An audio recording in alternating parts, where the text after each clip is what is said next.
Welcome to the France 24 Observers.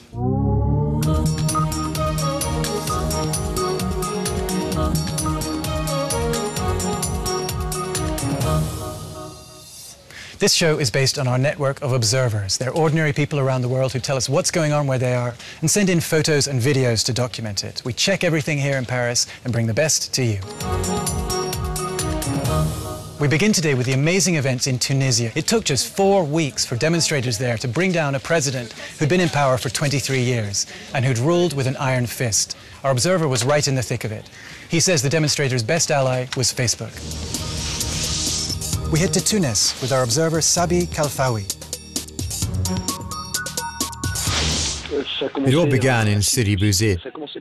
First there were riots, young people clashing with the police. They were chanting slogans, demanding jobs, asking for bread, and even asking for freedom.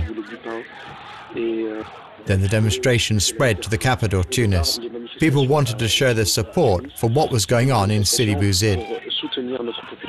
Then there was the big one. Thousands and thousands of people in the center of Tunis.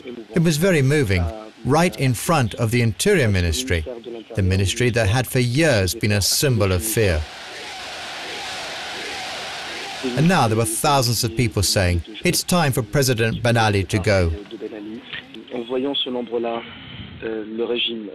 When he saw the crowds, the masses of people, the president got scared. And then, of course, he fled, left the country.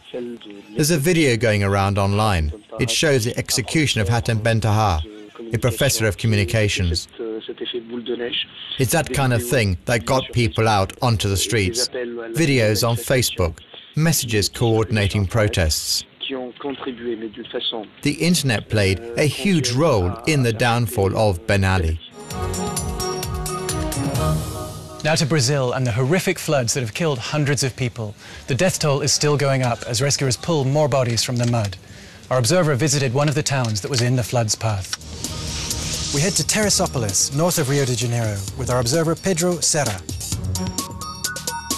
I've been to this place since I was a kid, so I know it very well. It's Teresópolis, it's in the mountains of Rio de Janeiro. And what I saw there, I can compare to images in Haiti and to images in the tsunami. I saw cars and houses just destroyed by the force of the water, and rocks that were brought by the currents and just smashed everything on its way.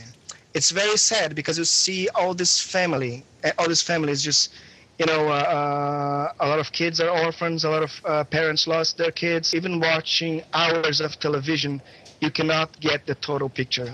What you see are just like fragments of it. You have to go there and see it. Our last observer today lives close to his work. He is a volcanologist, and yes, he lives on a volcano, Mount Etna no less, the famous beautiful mountain of Sicily. Our last stop is Trecastagni, on the southeastern flank of Mount Etna, with our observer Boris Benka.